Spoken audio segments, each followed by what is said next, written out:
This is Patricia Hazel in Gordon Heights, Long Island, at the Hassel Family Reunion. This is part 2. This is my great-great-grandfather. Your great-great-great-grandfather. My name is Deborah Spence Seabrook, and I'm the daughter of Robert Spence, and I'm the granddaughter of Margaret May Hassel from St. Eustatius. Both of my grandmothers were born in Statia, and when my father's mother, who this celebration is about, Margaret Spence, when she came here,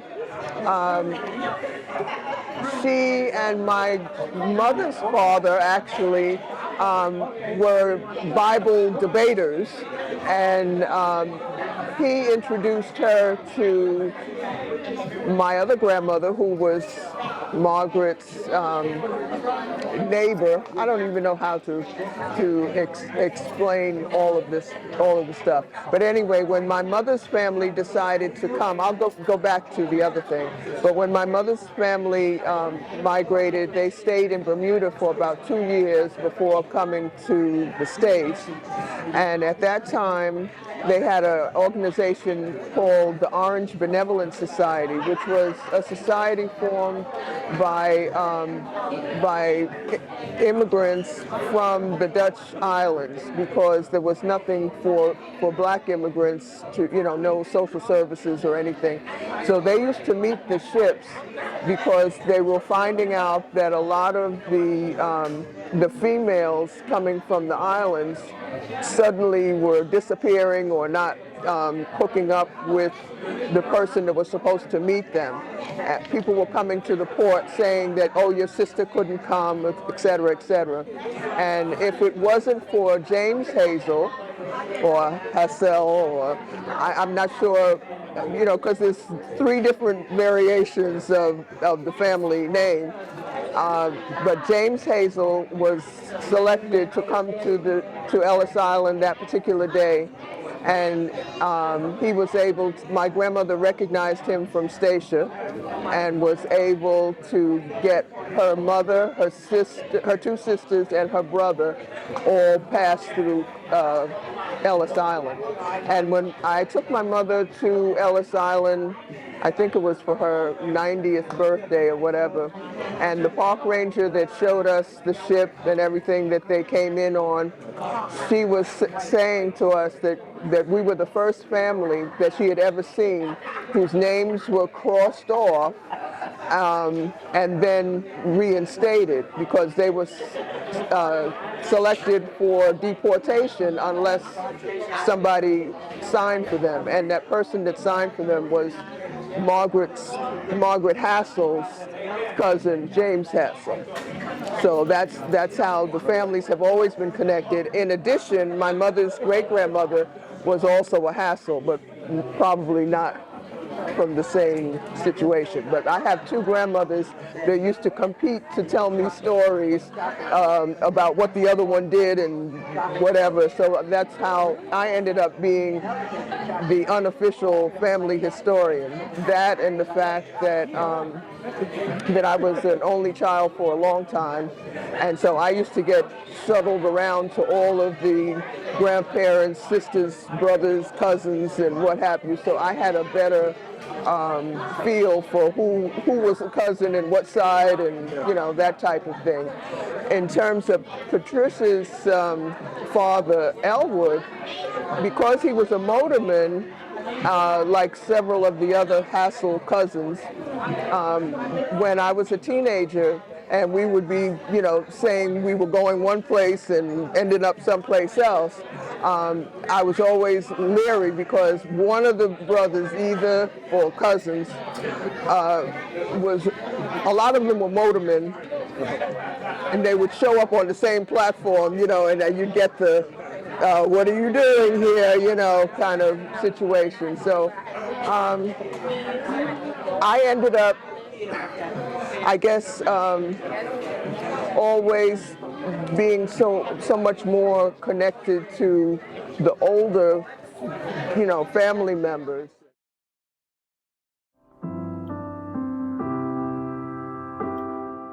My mother had 3 girls. My first sister name was Jenny, and Coronetta, and Margaret May Spence is my name. And where were you born?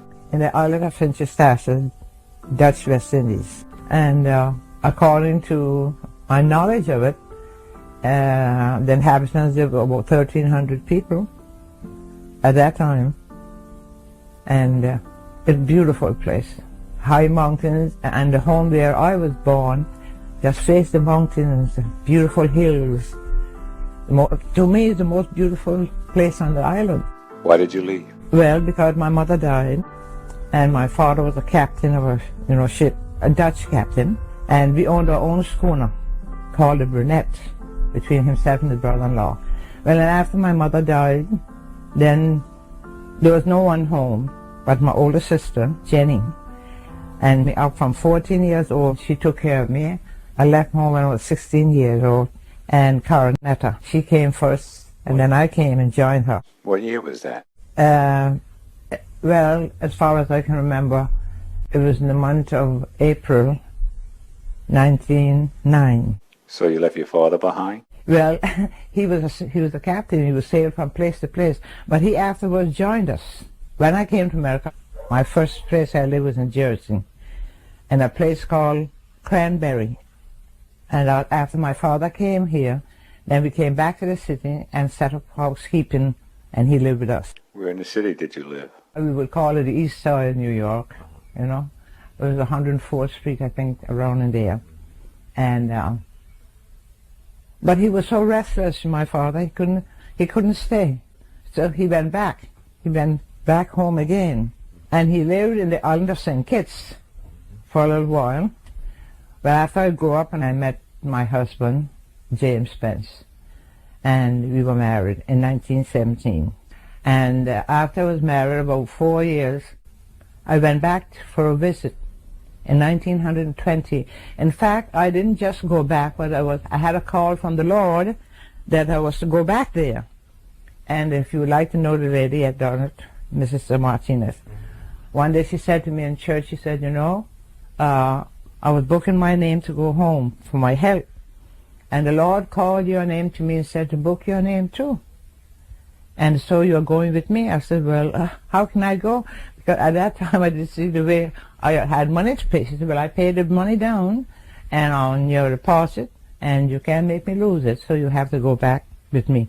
So I came home just by that, and I got myself together, and I told my husband I was going to the West Indies. He said, well, we would love to go. I said, well, my name is booked by the Lord that I have to go. I don't know what I'm going for, but I have to go. She said the Lord told me to go, and I did. So then, a month later, I was all packed in 1920. At that time, I had 2 children. My oldest son, Samuel Spence, and Bobby was 7 months old when I left the United States and went home. And when I got there, I found that the Lord had a work there for me to do. I had to build up a church that was gone down. I spent 6 years in the island of St. Kitts. And then my husband came on and he joined me there. Was your father living with you at the time? Yes, my father was there. Then he lived with me in St. Kitts.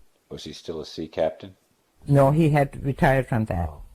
He had retired. So he lived with me during the time I was there for 6 years. And in the meantime, then I had a 3rd child, Esther. Yeah?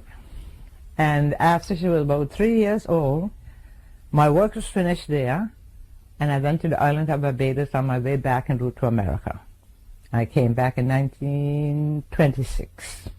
Is when I returned back. So I was there from 1920 to 1926. What kind of cargo did you carry on this ship? He was a trader. We owned a plantation in St. Eustatius, and he would travel with provisions, you know. And he also used to travel on Santo Domingo with immigrants, people that go to Santo Domingo to look for work. When my mother died, he took us to St. Thomas, you know, to spend time to get all grief and all like that. And on his way back, the ship was full of immigrants, rough people. And we wanted to come home. And he said, no, don't go this trip, because it is very rough. I have a rough passenger. But my sister Jenny and I, that's the 2 of us, we insisted that we wanted to go home, so we went. And when we got on board that ship, as we got out to sea, we found that the cabin boy had forgot to put oil in the lantern. A lantern is something what Mass said, you know, to show other ships, and if another ship is in front of us. And he had forgot to put oil in the lantern. So, in that same night, we were caught in a storm between St. Croix and St. Thomas, and the ship was shipwrecked. We could neither go nor come, because in that time we had a mail boat going to St. Thomas with a mail steamer, and we was afraid in the darkness of the night with no light we might run into the ship. So my father said we'd have to lay to. I spent most of my life on a ship, going from place to place with my dad. So we had to drop anchor because there was a great big rock in the middle of the ocean. It's called, it protrudes sometimes above the water, and if we struck that rock, we'd be sure to go to pieces. So while in the storm, the jibboom break, and I was in a little dog house on the deck because I was seasick, and to get the air, they kept me in the dog house. And I had just got down into the cabin when the jibboom break, and the sea washed the dog house clean overboard. So if I had been in that dog house, I'd be like Noah's Ark, floating. And we had many ruffians. So we lay to that night in the darkness, and the next day we had to turn back to St. Thomas for repairs. And when we turned back again, it was a calm. So calm that the ship couldn't sail, no wind, nothing to blow. And while I was sitting on the deck with my sister, she could play the accordion, you know, the concertina we call it, and we was playing a hymn. We are out on the ocean sailing to a land beyond the sea. And we heard a terrible noise in the cabin, down in the sailor's hole. And I was always missionary inclined from a child. So before my sister could stop me, I was down in that hole, and I got down to there to find the sailors in a fight. A long knife, machete, just about to stab another fellow. And as far as I knew as a child, at that time, I know that the Bibles had, thou shalt not kill. My mother had told me that.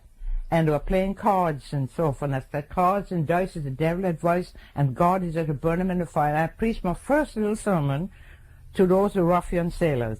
And I said, give me the knife. And they gave me the knife. And I said, give me the cards. And they did. And I came out on deck, and I threw them overboard.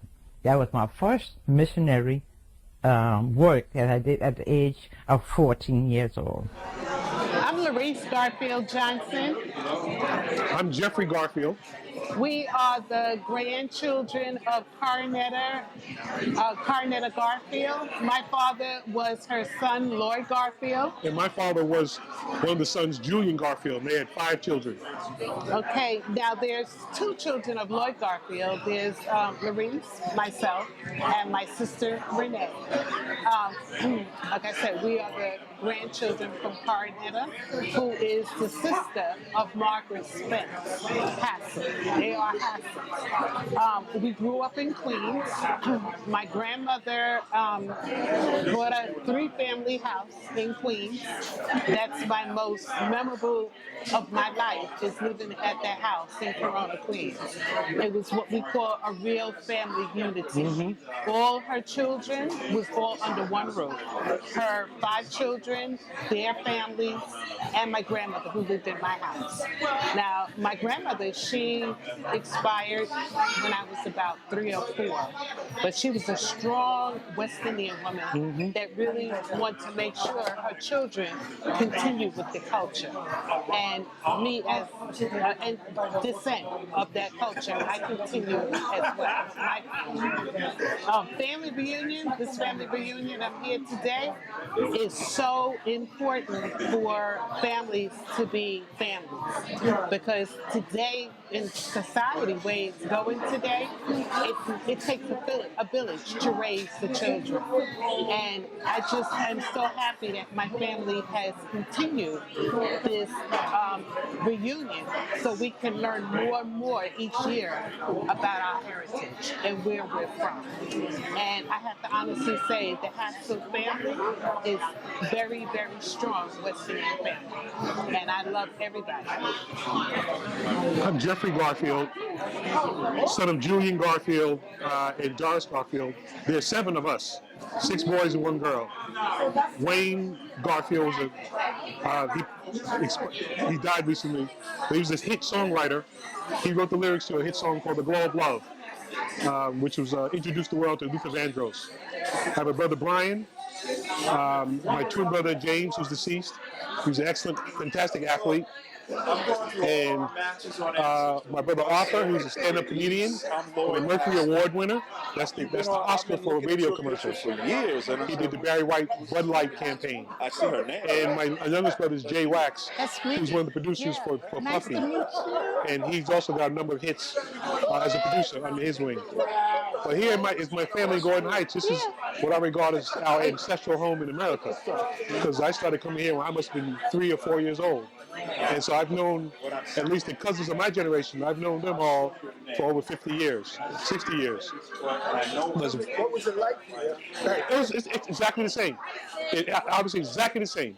They had these really cool houses, and in the backyard goes into the forest. And we used to see deer popping their heads out of the forest all the time. So for us, we grew up in Corona, Queens, East Elmhurst, Queens. We're urban kids. So to come out and take an hour to drive out here, we're out here, man. It's rural, as far as we're concerned, quiet, and our cousins are everywhere. The street named after Margaret, who helped found this town in the 1930s. We call her Aunt Gaga. She's one of 3 sisters, Gaga, Jenny, and Carnetta. Carnetta's my grandma, who begat all these wonderful people here. They were very close. As an immigrant family, they had all the values of an immigrant family. Hard work, families stick together. As a matter of fact, my uncles used to refer to it as Saba, as the old country.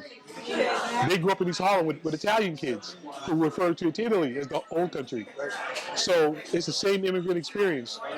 And that gave them a sense of, work ethic that was second to none. And that was part of why Gordon Heights was created. A developer wanted to sell homes to a particular group, and he figured, let me go with these Caribbean black folks because they're some hard-working people and well-educated. And so when he met Aunt Gaga, who's a Seventh-day Adventist evangelist, that was a great idea. She bought property, and then she encouraged other families in Harlem to move here back in the 30s and 40s.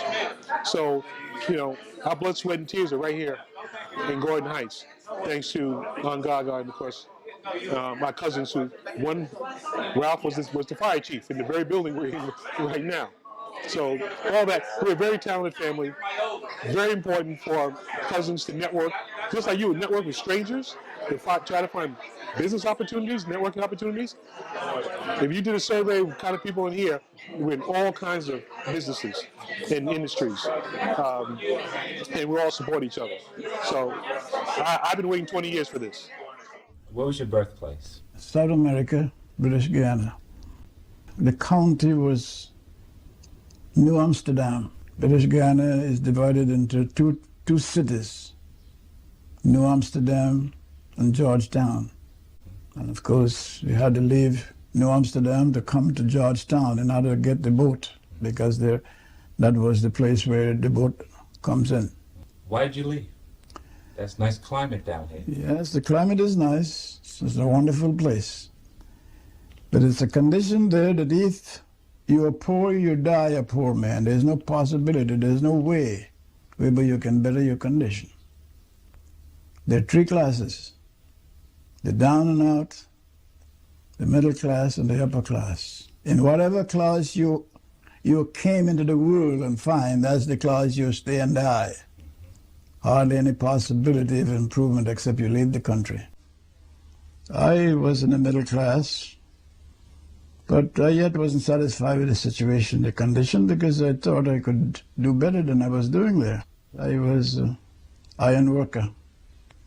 My father was a supervisor in a sugar plantation, and he took care of the means by which they bring the sugar cane from the field to the factory. It was done by what we call a punt. A punt is like a float, and we used to do the repairs to see that they don't leak. Whatever repairs that need to be done, we do it. And of course, there was no problem as far as the living was concerned, because I used to make then 12 shillings a week. And 12 shillings a week is not even $3 in American money. But yet I wasn't satisfied. I read about America and the possibility, and I thought, well, it'd be nice to get over there to see what it's all about. Well, I left Guyana at the end of 1919, December, and I got here January 1920. And I came by a boat by the name of Parima. It took us 11 days to get here. We docked at Pier 14. When I landed here, I came with a friend, and the friend had an aunt, and we both lived in a room with the aunt. And I used to pay a rent of $6 a week. And it hurt me to pay $6 a week because I never used to pay rent. And finally, after a few years, I left there and rented a room apart from them. And after living for about 7 years in the Bronx on a superintendent job, having accustomed to country life, I wasn't satisfied with the life I lived in the city. So I decided I was going to look for a farm. I wanted to buy a farm, to live on a farm, because I'm accustomed to that life.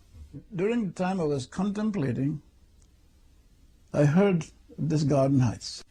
My mother-in-law heard about it, and she came and told me about it. I didn't want to be bothered because I heard that Long Island was a place where it's all mosquito. Mosquito and something else, and flies or something like that. And I thought Long Island was just Flushing.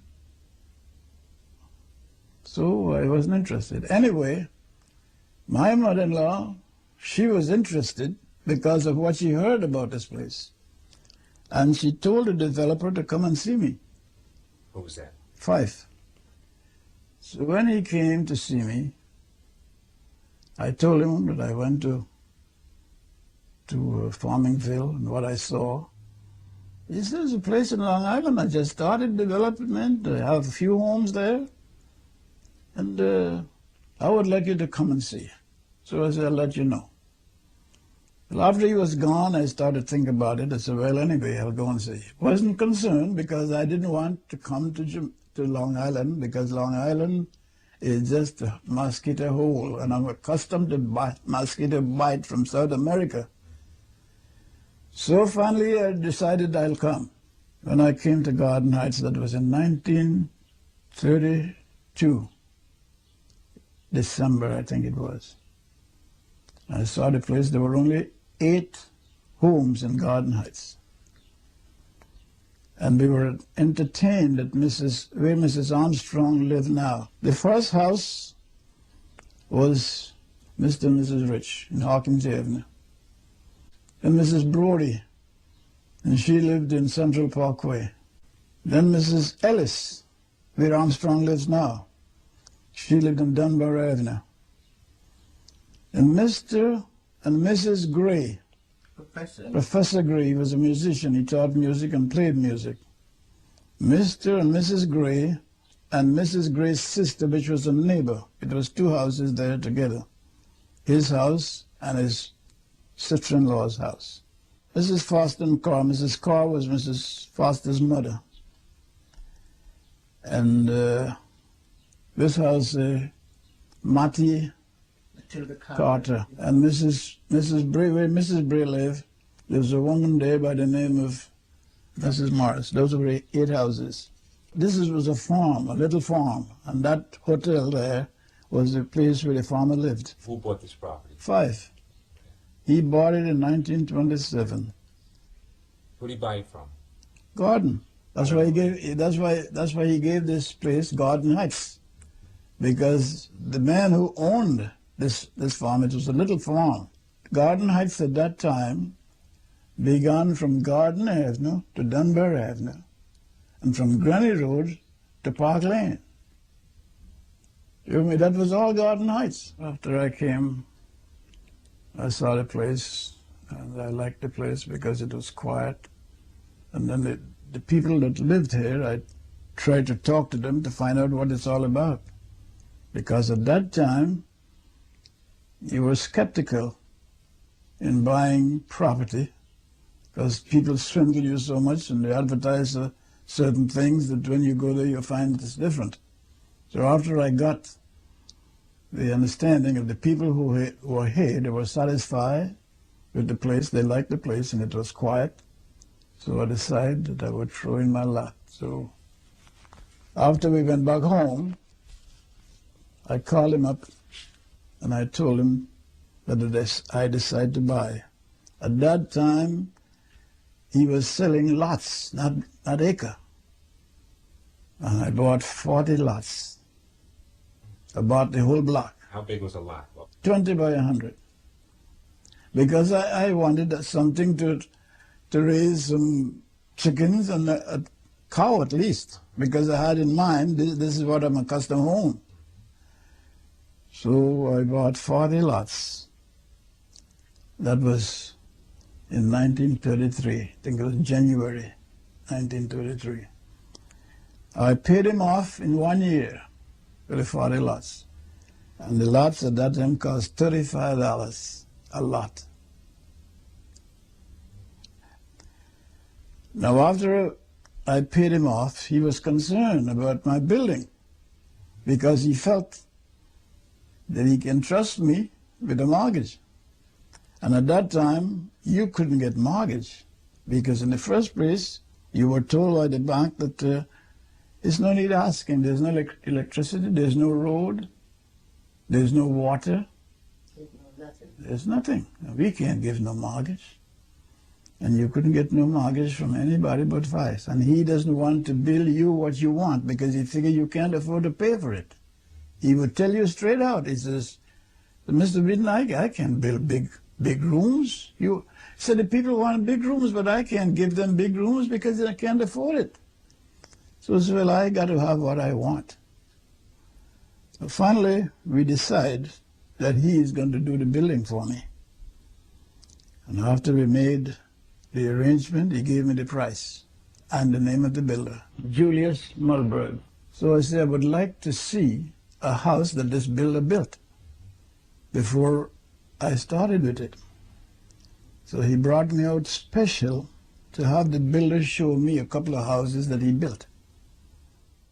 This is Patricia Hazel, and thank you for looking at our Gordon Heights Hassel Family Reunion. This has been part 2, and please stay tuned and subscribe so you can see part 3 of the Hassel Family Reunion. Thank you and much appreciated. Flowers bloom in morning dew, and the beauty seems to say, it's a pleasure when you treasure all that's new and true and gay. Easy living and we're giving what we know we're dreaming of. We are one having fun walking in the glow.